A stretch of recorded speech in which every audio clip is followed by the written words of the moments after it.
Whispers linger on the banks of the Ganges, where death is ritual and the living walk too close to the realm beyond. Varanasi. The city of light and of death. Each morning, as the sun rises over the Ganges, saffron-clad priests chant mantras. Smoke curls into the sky from burning pyres, and boats drift past ancient temples. But beneath the surface lies something else. Ahunga, a curse. And in that curse, a bride still waits. It began on the third night of Chaitra. When the veil between worlds thins, the ghats were unusually quiet. No drums, no prayers, only the soft lap-lap of water and the flicker of dying flames. And down the steps walked a man, foreign but not lost. Drawn. He wasn't a tourist, not anymore. He carried a mirror, wrapped in red silk. Old, framed in rusted silver, etched with Sanskrit no one had spoken aloud in 100 years. He had come looking for her. Locals said the mirror was cursed, that it showed more than just reflection, that those who stared too long saw blood behind their eyes.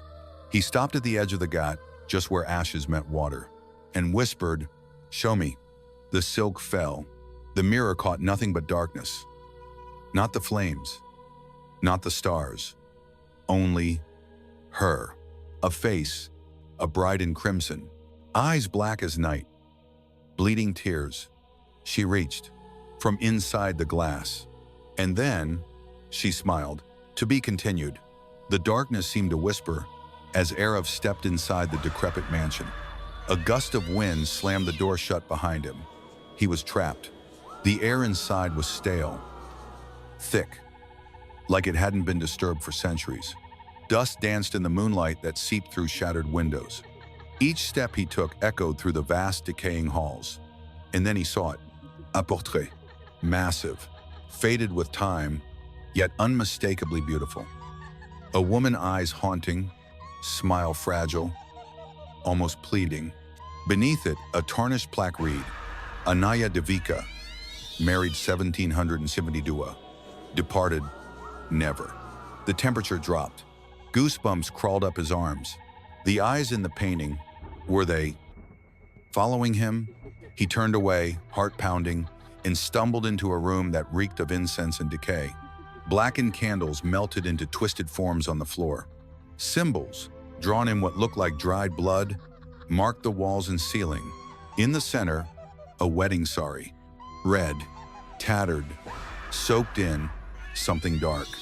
He stepped closer. The saree suddenly shifted, as if someone had just worn it. "You've come back, my love." Arav spun around. Nothing, just shadows. But his heart told him otherwise. He wasn't alone anymore.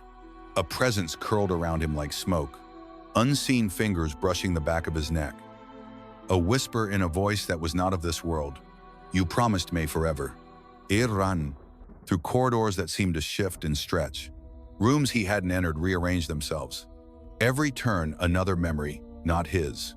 Every mirror showed a man and a bride in red behind him. Arav wasn't just uncovering the past, he was reliving it. The door to the temple creaked open, as if reluctantly surrendering to Anaya's trembling hand. Each step she took echoed through the ancient halls. Her breath, shallow. Her heart thudding like a war drum. In the center of the temple stood a blood-stained altar, surrounded by faded murals. They depicted a wedding, no, a sacrifice. A woman in red, arms outstretched, eyes hollow. Anaya stumbled backward. "No, this can't be." She turned, but behind her, the door slammed shut with a thunderous bang. Darkness swallowed the room whole. Only the candle's flicker remained, and even that began to sputter. From the shadows came a low, wet sound. Blood. It seeped from the altar, trailing toward her feet. She wanted to scream, but a voice, soft and sorrowful, whispered in her ear, "Underscore. Why did you come back?" Underscore. Anaya froze. The voice wasn't hers. A chill coiled around her spine. "Who are you?" she whispered, her voice cracking. From the shadows, a figure emerged, wearing a torn bridal veil, drenched in crimson. Her eyes, empty sockets. Her lips, sewn shut, except for the blood, still fresh. She hovered, not walked, but glided, her feet inches from the floor. Anaya stumbled backward. "Please, I didn't mean to disturb," but the ghostly bride raised a single hand, and suddenly, pain. Anaya doubled over visions flooding her mind. A wedding night turned massacre, screams echoing through stone corridors. A young bride, betrayed, murdered, cursed, and then nothing. Silence. Back in the temple, Anaya gasped, her body drenched in cold sweat. The figure stood before her. Closer now. Too close. She reached for Anaya's face, but just before contact, the candle went out. Complete darkness. Only Anaya's shuddered breathing remained. Then, a whisper. Underscore. You bear the curse now. Underscore. To be continued. As the sun dipped low, casting Varanasi in molten gold, Rohan found himself drawn once more to the ghats. The city pulsed with life, and something far older, far darker, humming beneath the stone. He had been waking each night, drenched in sweat, heart racing, her voice whispering just before dawn. Finmi. It wasn't a dream. He knew that now. He walked with purpose, past monks chanting in saffron robes, past mourners releasing ashes into the river, until he stood at the edge of the burning ghat where it all began. Pandit Ji, Rohan called out to the same priest he'd met on the first day. The man looked up, eyes cloudy with age and fear. You've returned. I need answers. About the girl in the red saree. About Anaya. The priest's lips trembled. He pulled Rohan aside, his voice hushed. They never found her body. What do you mean? Only the groom's charred remains were discovered. Her anklet was there, melted, but she had vanished. And every year since, on the night of her death, someone disappears. Always a man, always alone. Rohan swallowed hard. And no one sees it happen? Only the wind hears the screams. Only the river drinks the blood. The priest placed a trembling hand on Rohan's shoulder. Leave this place, Beta, before she finds you too. But Rohan couldn't leave. Not yet. He walked back through the narrow alleyways, the scent of jasmine oddly strong, overwhelming, wrapping around his senses like silk. He reached the door to his guest house and froze. Red footprints, tiny, bar, leading inside. He pushed the door open. Everything was in place, except the mirror. The small mirror above the dresser now shimmered with condensation, as if someone had been breathing on it. Written across the glass in dripping red, almost time. M. Rohan stumbled back, blood pounding in his ears. She was coming, and he wasn't ready. To be continued. The night was silent, unnaturally, so almost as if the wind itself feared what lay ahead. Arjun stood at the edge of the dense forest outside Varanasi, the moonlight casting silver shadows through the trees. In his trembling hands, he held the old journal that had led him here. Each page written in a woman's desperate scrawl, a voice from the past that refused to die. He took a deep breath and stepped into the darkness. Branches reached out like skeletal fingers.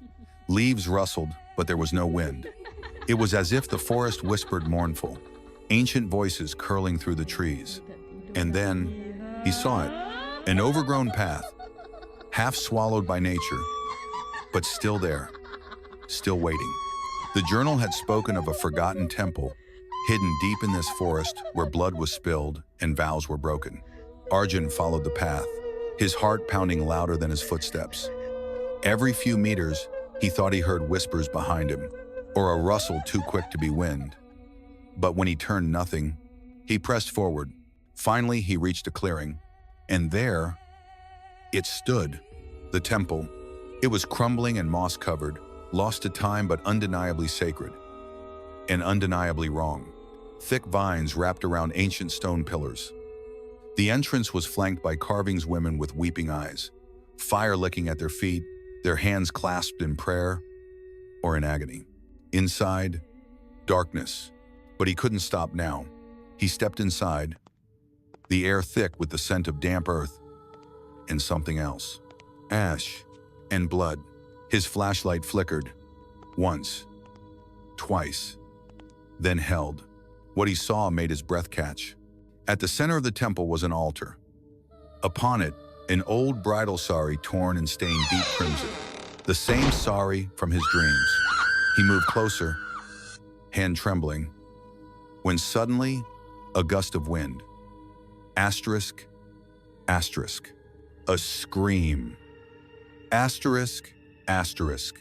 But not from outside. It came from within the temple walls. It spun around.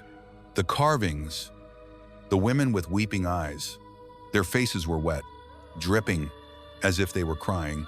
And then, one of them moved. A slow, shifting groan of stone as a statue turned its head toward him.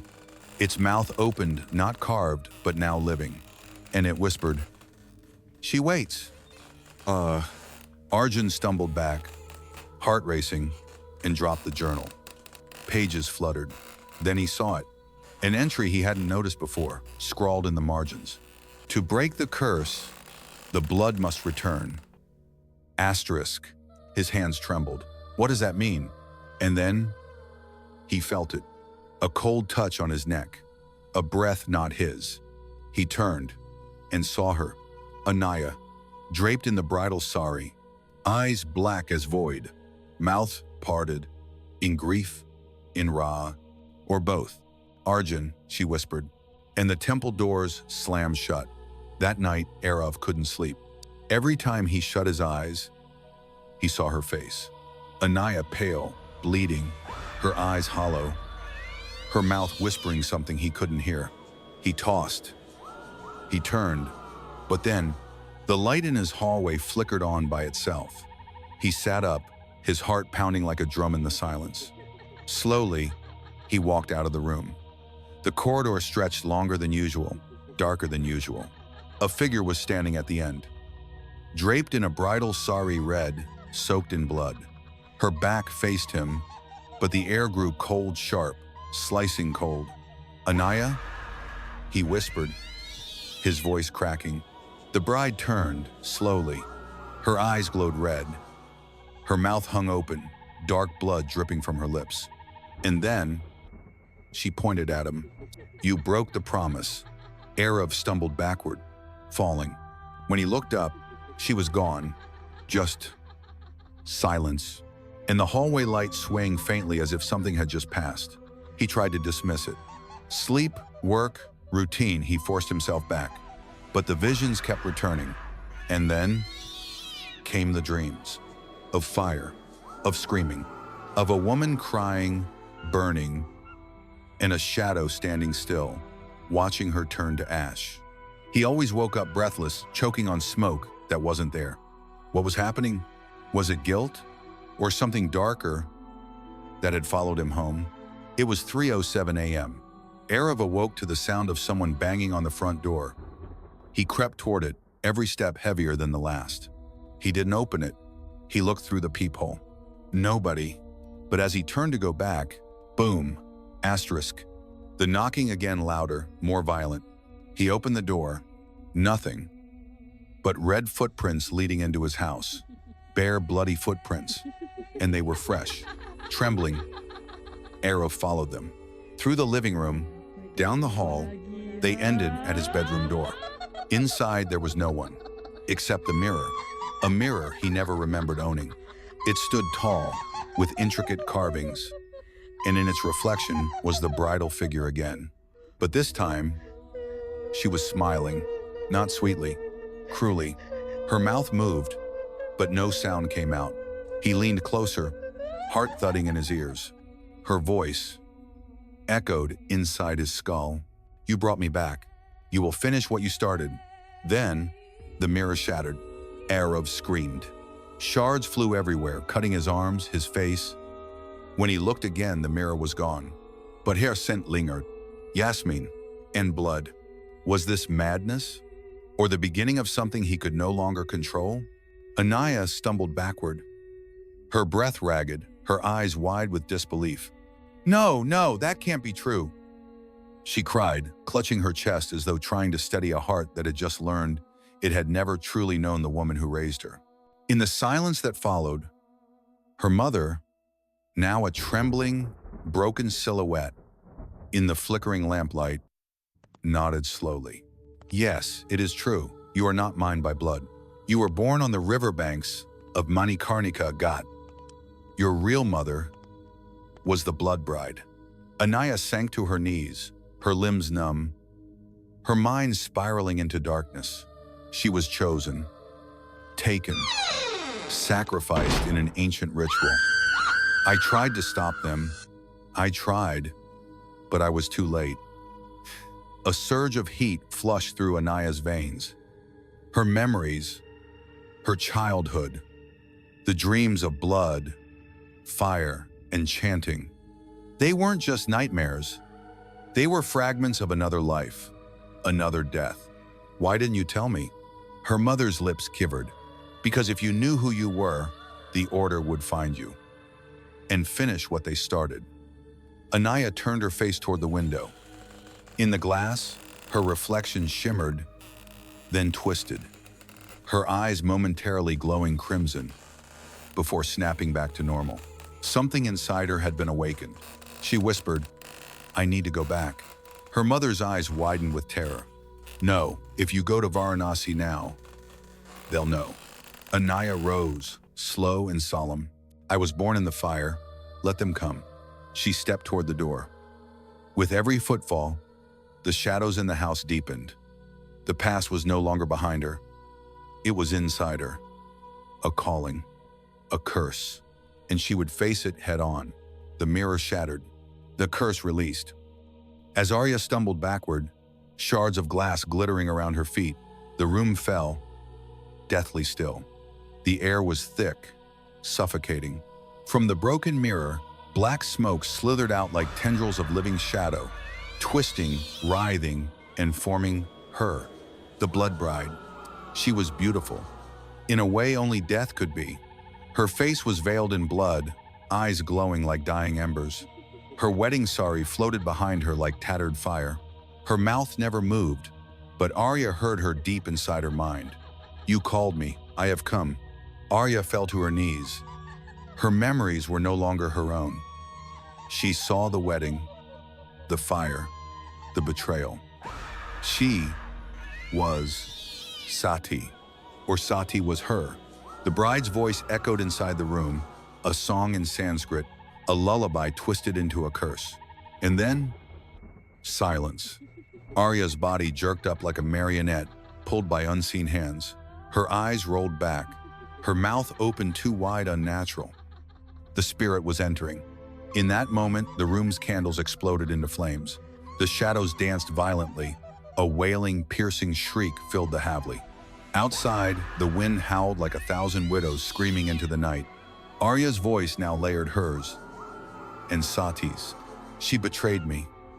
He burned me. Now, I return. She stepped forward, her eyes black pools of vengeance, and the door creaked open. Someone had entered. Someone alive. The wind howled through the shattered windows of the old Havli. The shadows inside twisted like living things, drawn to the center of the blood-drenched ritual circle. Veer stood trembling, arms limp, face pale with shock. In front of him, Anaya's spirit loomed no longer just a ghostly bride, but something ancient, boundless, awakened. Her eyes hollow and endless bore into him. You opened the mirror, her voice echoed, layered with 1,000 others. You broke the silence.